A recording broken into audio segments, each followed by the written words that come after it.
한 15년 전이었던 것 같습니다. 저는 이제 예수전도단에서 매주 화요일마다 화요 성령 집회라는 것을 하고 있었는데요. 거기서 제가 예배팀으로 섬기고 있어서 그때 청주 땅을 위해서 모든 학교와 그리고 지역에 있는 교회들이 모여서 집회를 연 적이 있었습니다. 그러다 보니까 저희 팀이 아닌 다른 교회의 사람들도 와서 함께 예배를 드리는 시간이 되었죠. 그런데 다른 교회에 왔던 청년 중 한 명이 일렉을 치고 있었는데요. 그 청년이 이제 학생이었습니다. 그러니까 대학교 한 1학년 정도 되는 학생이었습니다. 그러다 보니까 굉장히 긴장하고 있더라고요. 긴장을 하고 있었고 첫 맞춰보는 팀이다 보니까 여러 가지 실수들도 있고 필요한 것들이 있었습니다. 그러다 그 친구가 너무 긴장하고 있길래 제가 가서 이런 이야기를 했습니다. 긴장하지 말라고. 긴장하지 말고 예배를 드리는데 우리가 예배를 하나님께 드리는 거기 때문에 영적인 눈을 떠서 우리가 한번 함께 예배를 드려보자. 분명히 예배 가운데 하나님께서 임하실 것이고 네가 예배를 드리는 것처럼 느껴질 수 있지만 우리만 예배 드리는 것이 아니라 하늘에 있는 천군 천사들이 함께 예배를 드리는 것이다. 그러니 너는 예배를 드릴 때 네 자신이 실수를 두려워하는 것이 아니라 어떻게 하면 하나님께 영광을 올려드릴 수 있을지 거기에만 집중해보는 게 어떻겠니? 라고 제가 이야기를 하였습니다. 그리고 예배를 드렸는데요. 너무나 놀랍게 그때 정말 하나님의 강력한 임재하심이 임했습니다. 많은 사람들이 그 예배 가운데 은혜를 받았고 많이 회개를 하고 하나님께 영광을 올려드리는 큰 일들이 일어났습니다. 굉장히 저도 기뻤고요. 그 예배를 통해서 하나님 역시나 참 예배를 기뻐하시고 이 예배를 사랑하신 하나님의 사랑을 느낄 수가 있었습니다. 자, 그런데 그 다음에 예배가 끝난 다음에 갑자기 그 친구가 저를 막 찾아오는 것입니다. 형 하면서 왜 그러니까 제가 너 예배 중에 너무나 놀라운 일이 일어났다고. 그래서 무엇이냐고 하니까 갑자기 예배 가운데 환상이 열리면서 정말 천군 천사들이 함께 예배를 하는 것들을 본인이 예배 드리면서 보게 되었다고. 누가 가장 놀랐을까요? 제가 놀랐습니다. 제가 가장 놀랐습니다. 제가 이야기를 하였지만 제가 놀랐어요. 믿는 자는 환상을 보았고 믿지 않는 자는 열심히 예배를 드렸죠. 여러분, 예배라는 것이 우리가 예배를 드릴 때마다 믿음의 눈으로 바라보시기를 예수님의 이름으로 축복합니다. 우리와 함께 천군 천사들이 함께 예배를 드리고 있습니다. 우리 눈엔 보이지 않아도 때로는 사람이 적어 보이고 때로는 나 혼자 예배 드리는 것 같지만 그렇지 않습니다. 하나님이 우리와 함께 계십니다. 이번에 제가 대학생들을 데리고 태국에 아울리치를 다녀왔습니다. 아울리치를 가서 똑같이 이제 예배를 막 준비하고 있었는데요.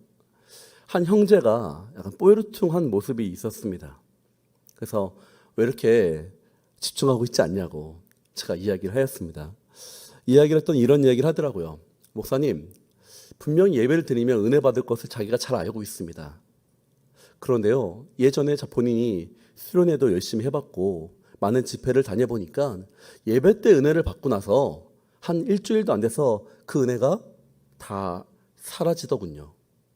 그래서 이번에도 이 아울리치를 와서 은혜 받을 걸 알고 있지만 오히려 받은 이후에 돌아가게 된 다음에 다시 자신의 삶이 예전같이 돌아갈까 봐 두렵습니다. 저한테 이런 얘기를 하였습니다.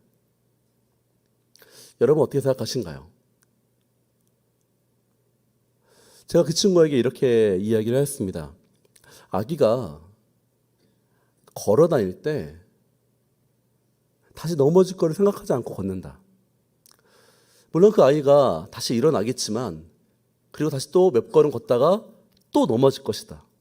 하지만 그렇다고 해서 다시 일어날 것을 포기하지 않는다.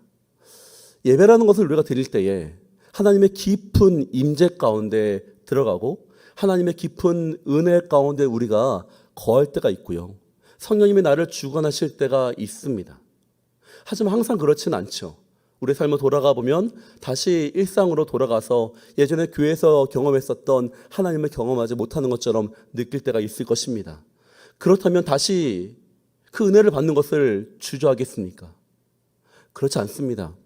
한번 우리가 그 깊은 인자함 가운데로 들어간다면 다시 내가 언제든 하나님의 그 인자함을 찾을 때마다 우린 더 빨리 더 주님의 인재 가운데로 달려가게 될 것입니다. 왜냐하면 그 길을 이미 한번 경험해 보았기 때문입니다. 그렇기 때문에 우리가 하나님의 임재를 두려워하지 말아야 될 것이며 우리가 늘 예배 가운데 나와야 될 것이며 하나님의 임재와 하나님의 나를 향한 그 뜻을 발견해야 되는 것입니다. 예배라는 것이 너무나 중요합니다. 예배라는 것 자체는 바로 그리스도인의 첫 번째 표지이기 때문입니다. 그리스도인이라는 것, 바로 그것은 예수님을 믿는 사람들을 뜻합니다. 그렇기 때문에 그리스도인을 뜻하는 가장 첫 번째 행위이자 표시는 바로 예배인 것입니다. 그것을 잘 보여주는 말씀이 바로 레위기서입니다. 레위기서는 출애굽한 이후에 하나님께서 이스라엘 백성들에게 하나님 나라의 백성으로서 살아야 할 율법과 법도를 알려준 책이 바로 레위기서이죠. 그렇다면 이 레위기서 중에서 가장 중요한 것은 어디에 적혀 있을까요? 시작이겠죠.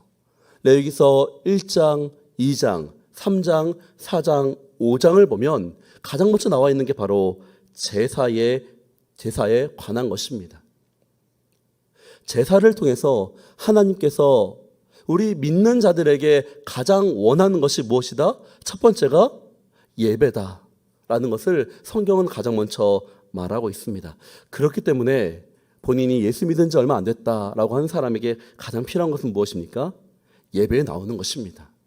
그 무엇보다도 예배에 나와서 하나님과 함께 예배드리고 경배드리는 것이 초신자들에게 가장 필요한 것이고, 믿음이 약한 사람들이 자신은 예배만 드리고 있어요라고 얘기한다면 그것은 당연한 거고요. 오히려 더 많이 예배를 드림으로써 예배자리에 나와서 하나님께 제사의 예배를 드림으로써 함께 참석하면서 우리의 신앙이 자랄 수 있게 되는 것입니다. 바로 예배가 우리 그리스도인의 시작이며 기초이며 기본이기 때문입니다. 그리고 이 예배에 대해서 제가 생각하기에 가장 잘 표현된 말씀이 오늘의 말씀이다라고 저는 생각합니다. 우리 10절과 11절 말씀을 한번 다시 읽도록 하겠습니다. 시작. 이는 하늘과 땅과 땅 아래에 있는 모든 사람들이 예수의 이름 앞에 무릎 꿇게 하시고 모든 입으로 예수 그리스도를 주라 시인하게 하셔서 하나님 아버지께 영광을 돌리게 하시는 것입니다. 아멘. 모든 이름이 예수 앞에 무릎 꿇고 경배한다라는 것이죠. 하나님의 이름을 높이 올려드리는 것. 그것이 바로 예배입니다. 영광을 올려드린다는 것은 무슨 뜻입니까? 영광을 올려드린다는 것은요, 하나님이 원래 창조하신 모습으로 회복한다라는 뜻이 담겨져 있습니다. 우리가 지금 계속해서 창세기를 말씀 가운데 듣고 있는데요, 하나님이 창조하신 창조의 모습이 태초에 우리가 죄를 저짐으로써 타락하게 되었습니다.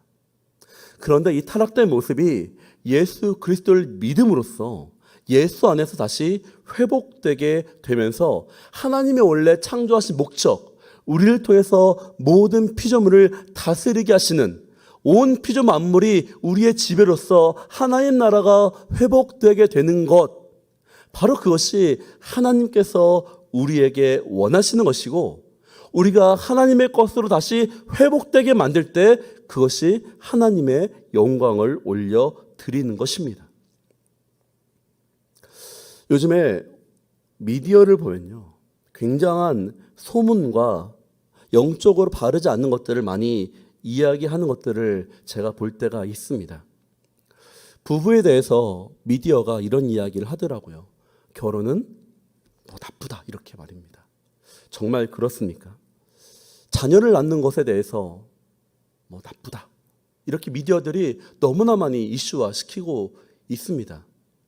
그런 것들을 볼 때마다 내 안에 너무나 화가 납니다.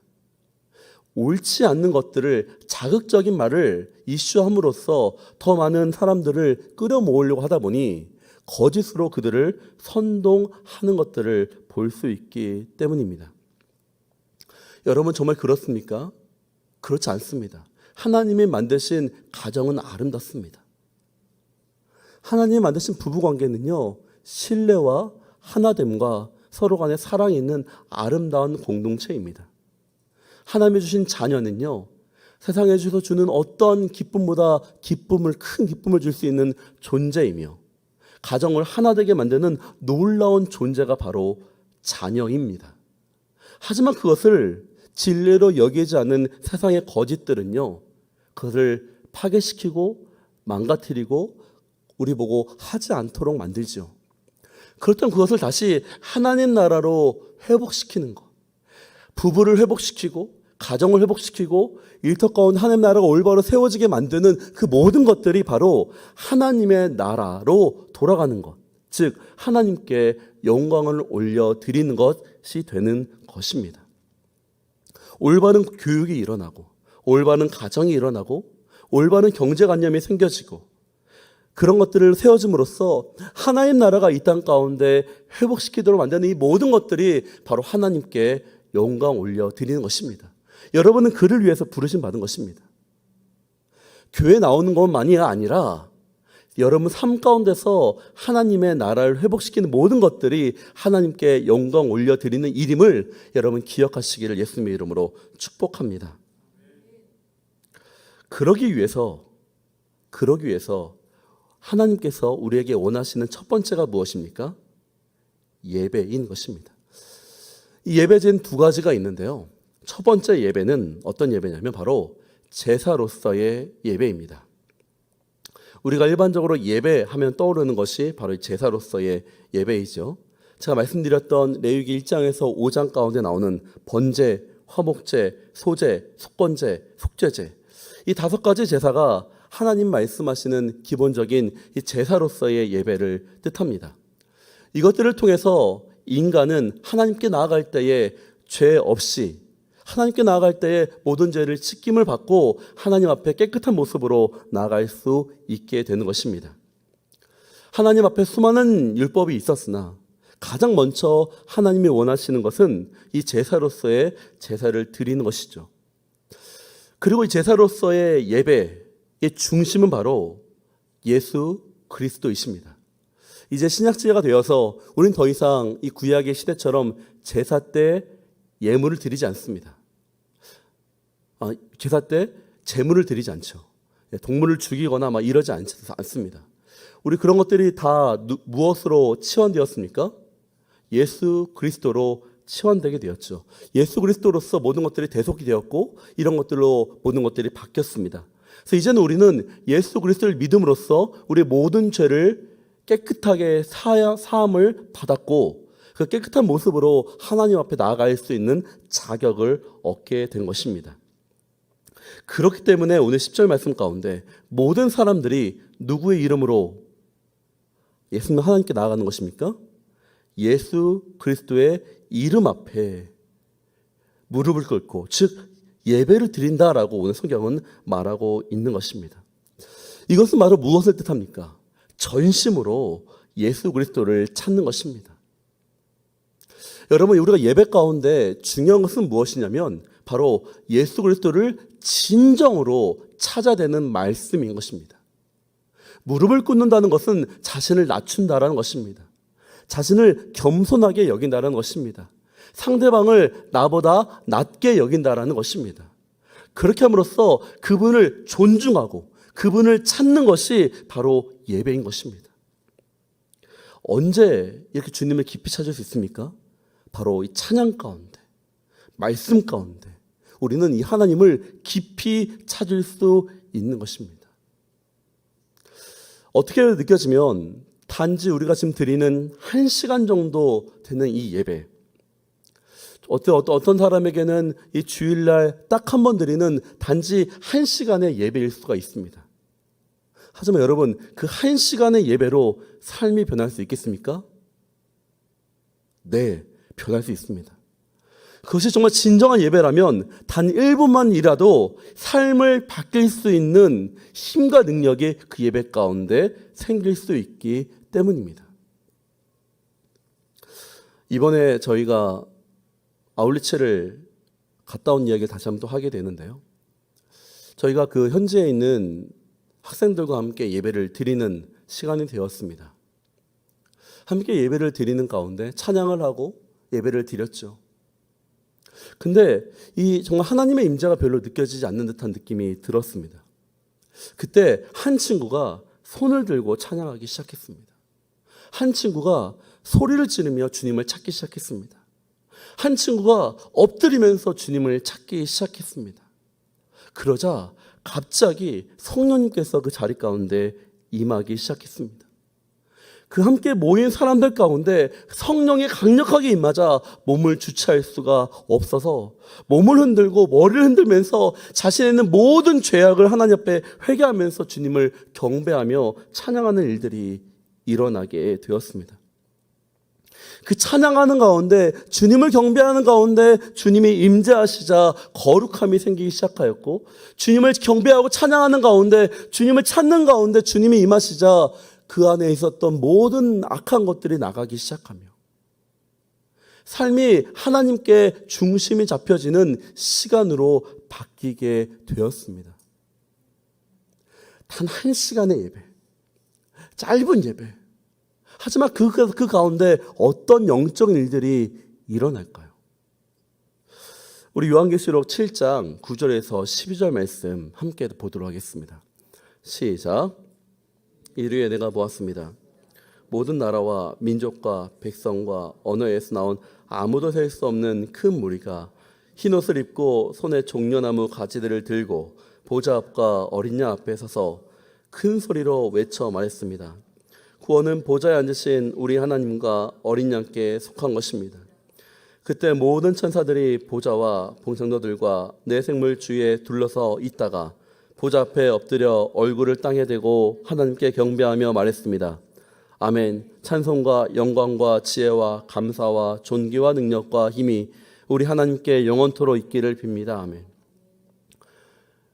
우리가 천국 가서 하나님께 드릴 영적 예배를 나타난 말씀입니다.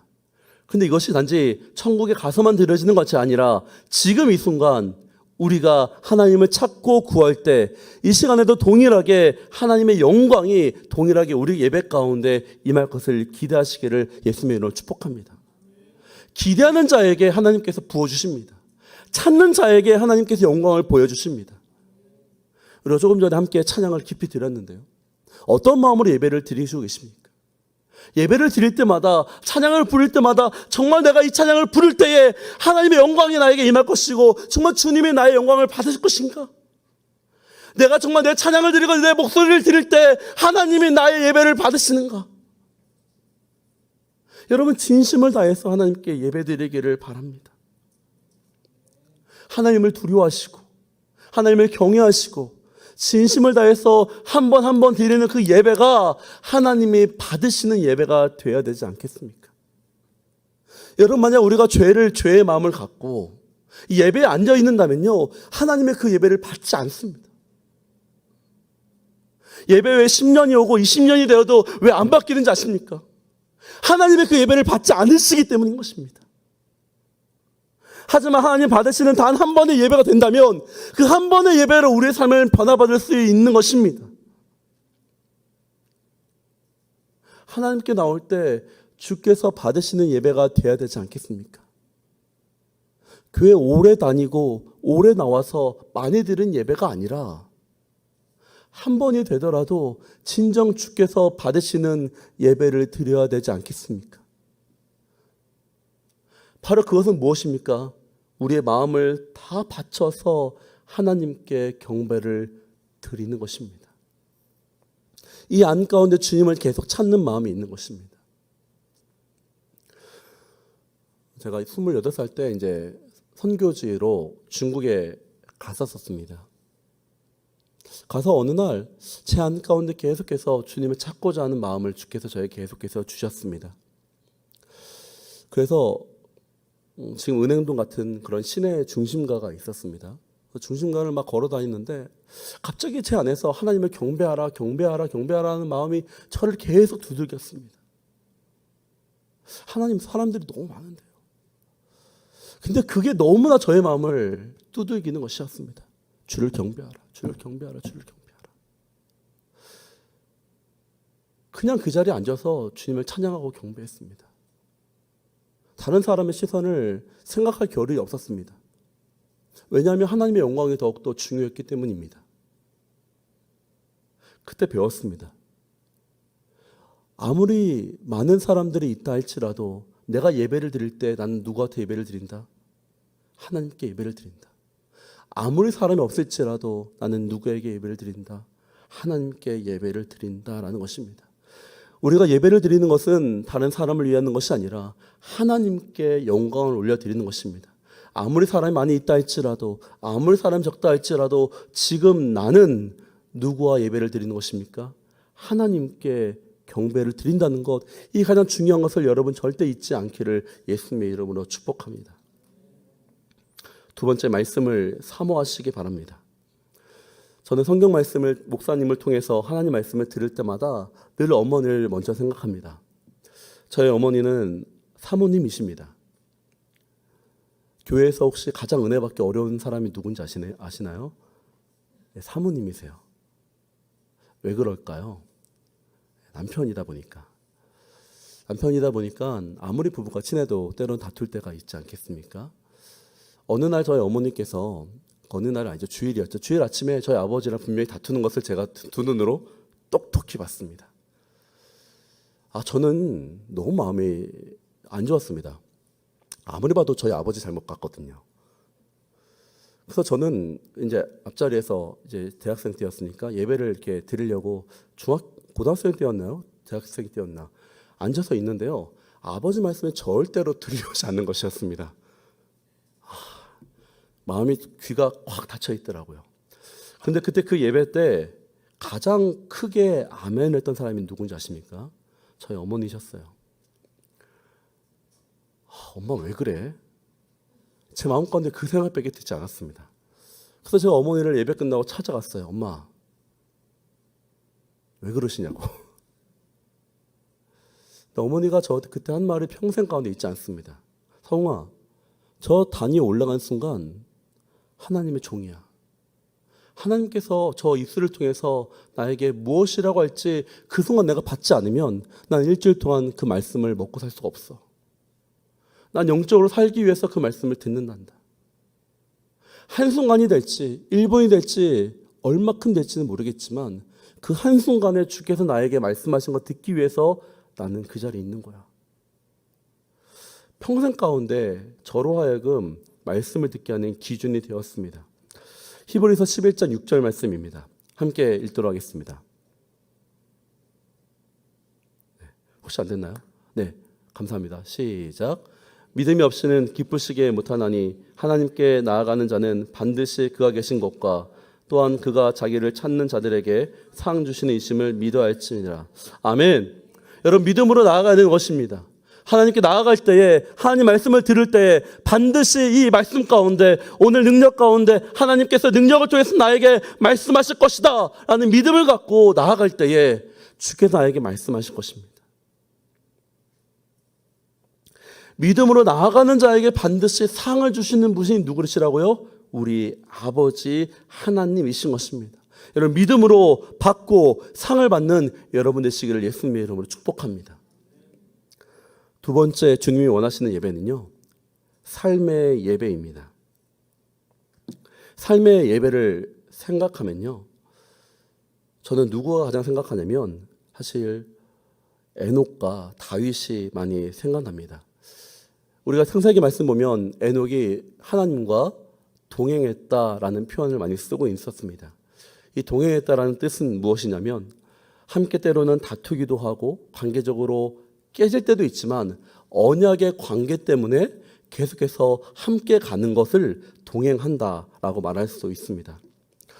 이것을 가장 잘 표현한 관계가 사실 부부 관계인 것 같습니다. 부부는 사랑으로 함께하였지만 동일하게 사실 계약으로 묶여있는 관계입니다. 세상은 계약을 가볍게 여기기도 합니다. 하지만 이 계약으로 맺어진 부부의 약속은요, 쉽게 깰 수 있는 것이 아닙니다. 약속이기 때문에 우린 때로 지키고 싶지 않아도 지켜야 되는 것입니다. 그것이 약속이기 때문입니다. 여러분, 만약에 누군가와 시간 약속을 하였습니다. 누군가와 어떤 계약을 하였습니다. 그럼 때로는 그 약속과 시간과 계약이 마음에 들지 않는다 할지라도 우리는 내 것을 포기하고 때로는 하기 싫어도 그것을 합니다. 세상 사람들과의 약속과 계약도 그렇게 진행하는데 하물며 하나님 앞에서 부부 가운데 약속한 것을 너무 쉽게 깨트리려고 하는 이 세상의 진리에 대해서 여러분 따르지 않기를 예수님의 이름으로 축복합니다. 지키기 위해서는 때론 자기의 것을 포기할 수도 있어야 되고 그 약속을 지키기 위해서는 때로는 나에게 불이익이 된다 할지라도 그것을 해야 되는 것입니다. 참아야 되는 것입니다. 그것이 바로 언약을 지키는 것이고 그것이 바로 동행이기 때문입니다. 하나님은 우리와 약속하셨습니다. 내가 절대로 너를 버리지 않겠다라고 약속하셨습니다. 내가 절대 너를 버리지 않을 것이다 라고 주께서 우리와 약속하셨습니다. 그래서 우리가 주님을 절대 버리지 않는 한, 아니요, 우리와 상관이 없죠. 내가 아무리 죄를 진다 할지라도 주님은 결코 나를 포기하지 않으십니다. 왜냐하면 그것이 하나님의 약속이시기 때문입니다. 아무리 우리가 큰 죄를 지었다 할지라도 주께 나올 때마다 우리를 받아주시는 하나님은 그분이 우리와 약속하셨기 때문에 그 약속을 선하게 지켜주시는 분이십니다. 그러기에 이 주님의 약속을 믿으면서 그분과 연합하며 걸어가는 것, 그것이 바로 삶의 예배이고 그것이 바로 삶의 동행인 것입니다. 일터에서 하나님과의 약속 때문에 거짓을 행하지 않는 것입니다. 가정에서 하나님과 약속 때문에 불의를 행하지 않는 것입니다. 나 스스로에게도 나와 언약하신 하나님을 신뢰하고 내가 나를 못 믿어도요, 하나님을 믿기 때문에 내가 때론 넘어지고 내가 낙심되고 내가 실패하고 내가 우울되고 넘어져도 나를 믿는 것이 아니라 누구를 믿는 것이에요? 하나님을 믿기 때문에 하나님은 나를 고쳐주실 거야. 하나님은 나를 도와주실 거야. 하나님은 나를 구해주실 거야 라는 마음을 갖고 하나님께 나아가는 것입니다. 여러분, 그것이 믿음이고 그것이 약속이에요. 나를 믿는 것이 아니라 누굴 믿는 것이에요? 하나님을 믿는 것입니다. 그것이 믿음이고 그것이 하나님과 동행하는 것입니다. 누군가는 내가 하나님 앞에 좀 잘 보여야지 예배에 나오려고 합니다. 그거 아니에요. 죄 지으면 하나님께 못 나가겠대요. 아닙니다. 주님은 그러지 않아요. 내가 죄인 중에 있을지라도 나를 찾으시는 분이시며 내가 넘어져 있을지라도 나를 찾으시는 분이시며 내가 하나님 앞에 아무리 큰 죄를 지었다 할지라도 하나님과 약속 가운데 주님은 나를 포기하지 않으시기 때문에 내가 언제든지 주 앞에 나갈 때마다 나를 붙잡아 주시고 안아주시며 절대 하나님 약속 끊어주시지 않는 분이 바로 우리 하나님이신 것입니다. 나를 생각하지 않고 하나님과의 약속을 믿고 주 앞에 나가는 성도 되시기를 예수님의 이름으로 축복합니다. 지난주에 자려고 하는데요, 저희 아들이 옆에 있고 이제 딸이 함께 있는데 갑자기 저희 아들이 웃으면서 저에게 돈을 달라고 했습니다. 그래서 왜 그러냐, 그러니까 할머니가 그날 오셨다 가셨거든요. 가시면서 3만 원을 주고 가셨어요. 그래서 자기가 그거를 딱 기분 좋게 3만 원 중에서 11조로 3천 원을 딱 띄면서 자기가 11조로 할 거라고 자랑스럽게 저한테 이제 이야기를 하는 것이었습니다. 아빠가 칭찬해 주겠지. 그렇죠. 칭찬해 줬습니다. 근데 칭찬을 해주면서 저에게 이제 당당하게 요구하는 거예요. 칭찬할 것을 했으니 자기에게 돈을 달라는 것이었습니다. 자, 근데 그때 이거는 제가 조금 고쳐야겠다라는 생각이 들었습니다. 근데 그때 옆에 있던 딸이 이렇게 말을 했습니다. 하나님은 돈을 주지 않아. 하나님은 용기와 믿음을 줘. 이렇게 제 딸이 얘기했습니다. 그 순간 저는 그것을 저희 딸의 음성이 아니라 성령님께서 제 딸을 통해서 저에게 말씀하신다라는 느낌을 들었습니다. 하나님은 물론 까마귀를 통해서 우리에게 주실 수 있죠. 하지만 하나님은요, 우리 아버지시고 우리가 그의 자녀이기 때문에 우리로 하여금 그냥 주지 않으시고요. 힘을 주시고요. 용기를 주시고 지혜를 주셔서 우리로 하여금 하나님 나라를 이루도록 만들어 주십니다. 믿으십니까? 우리가 그 하나님을 신뢰할 때 때로는 나에게 왜 안 주실까가 아니라 하나님 저에게 그 일을 이룰 수 있는 용기를 주세요. 하나님 그 일을 이룰 수 있는 지혜를 주십시오. 해결할 수 있는 믿음을 주세요라고 기도해 보십시오. 이미 하나님께서 여러분들에게 주셨을 수 있습니다. 단지 우리가 깨달을지 못할 수도 있겠죠. 여러분, 하나님은 우리의 아버지가 되어주십니다. 그렇기 때문에 우리가 삶 가운데서 하나님을 신뢰할 때에 하나님으로부터 오는 그 믿음과 용기와 지혜를 얻을 수 있게 되는 것입니다. 그것이 순간순간 우리 삶에서 하나님께 예배를 드리는 모습이라고 생각합니다. 한 사람을 더 소개해주고 싶습니다. 다윗인데요. 다윗의 일생을 보면요, 참 힘들고 외롭고 알아주는 사람 없이 주님을 사랑했던 사람이 바로 다윗입니다. 그가 10대 때 들판에서 양을 치고 있을 때 그는 외롭게 양을 쳤습니다. 가족 중에 그를 믿는 사람은 없었습니다. 부모님도 형제들도 그를 찾지 않았습니다. 아버지도 어머니도 있었지만 그를 사랑하지 않았던 것으로 보입니다. 형제들 또한 그를 미워하고 질시하였습니다. 당연히 홀로 양을 돌보다 보니 친구도 없었습니다. 오직 그가 할 수 있었던 일은 들에 나가서 양을 돌보는 일이었습니다. 남들이 보기에 굉장한 하찮은 일이었죠. 어떻게 보면 누구나 할 수 있는 일이었습니다. 거기에 그 양도 많지 않았습니다. 사무엘상 17장 28절을 보면요, 제가 말씀을 드렸네요. 네, 한번 같이 읽겠습니다. 시작. 다윗의 큰형 엘리압이 다윗이 그들과 하는 이야기를 듣고 그에게 화를 내 말했습니다. 네가 왜 여기 있느냐? 들에 있는 몇 마리 안 되는 양들을 누구에게 맡겼느냐? 여기까지 읽겠습니다. 말씀 보면 엘리압이 자기 동생에게서 이런 얘기하죠. 야, 그 들에 있는 몇 마리 안 되는 양 잘 돌보고나 있냐? 이 영어에 보면요, few라고 됩니다. few. 거의 없는, 또는 두세 마리. 엘리압은 몇 마리의 양이라도 잘 돌보라면서 비웃습니다.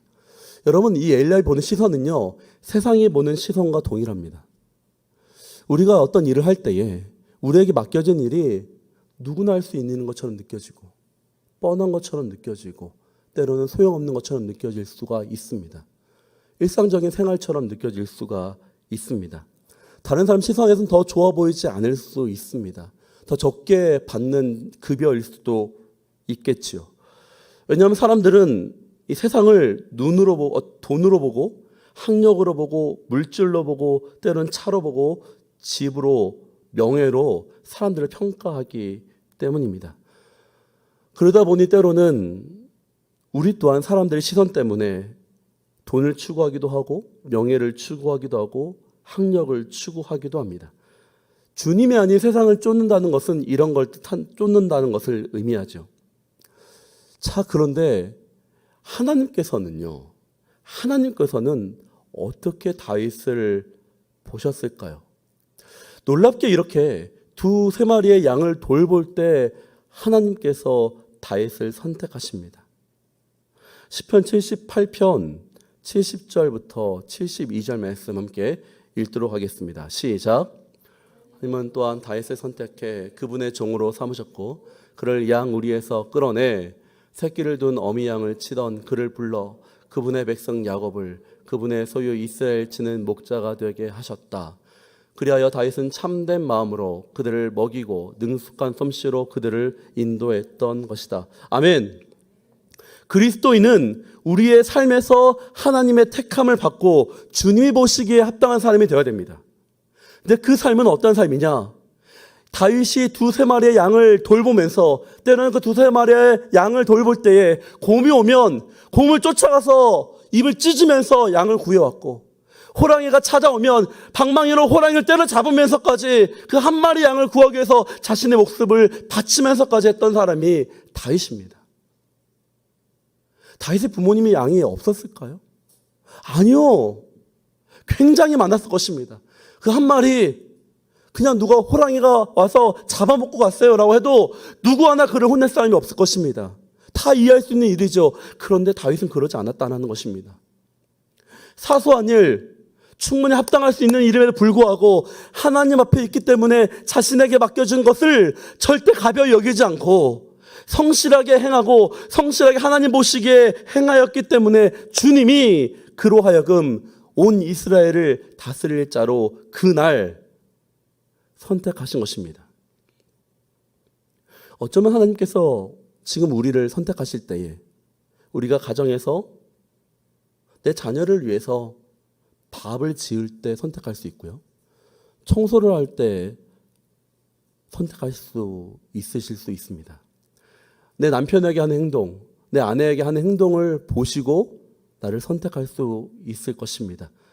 내가 교회에서 하는 작은 일이라고 여겨지는 그 일을 보고 하나님이 우리를 선택할 수 있으십니다. 내가 일터에서 내가 느끼기에는 하찮은 일을 한다고 생각하는 그것을 보고 하나님께서는 우리를 택하실 수 있으십니다. 여러분, 하나님은 지금 우리를 보고 계십니다. 우리 삶에서 내가 하는 행동을 통해서 하나님 지금 우리를 평가하고 계시며 우리를 택할 준비를 하고 계십니다.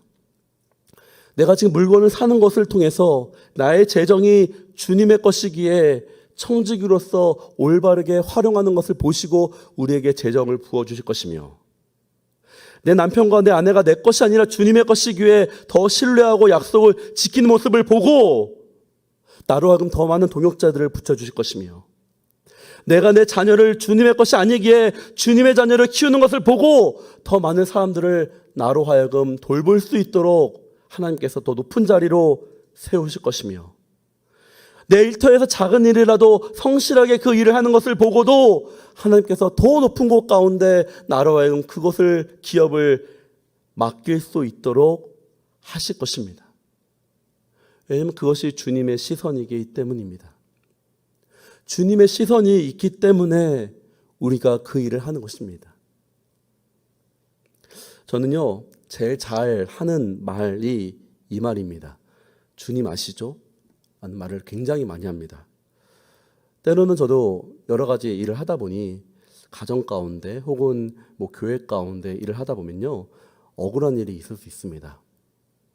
그리스도인이기 때문에 손해보고 할 일도 있습니다.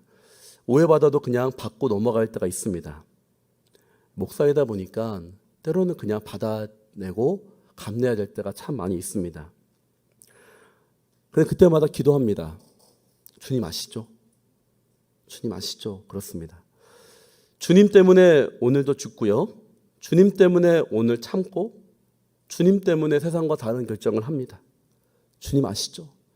제가 이 결정하는 이유 주님 아시죠? 다른 사람이 인정하지 않을지라도 주님 아시죠? 그 주님 아시기 때문에 한 번 더 약속을 합니다. 한 번 더 약속을 지키기로 결정합니다.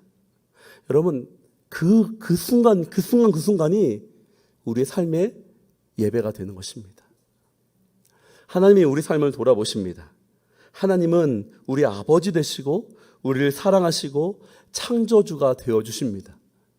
여러분, 삶에서 하나님을 늘 찾고 하나님과의 약속을 기억하고 우리 삶에서 늘 주님을 신뢰하고 다시 한번 주님 의지하고 다윗처럼 삶에서 예배를 드림으로써 하나님으로부터 잘했다 칭찬받는 우리 모든 성도 되시기를 예수님의 이름으로 축복합니다.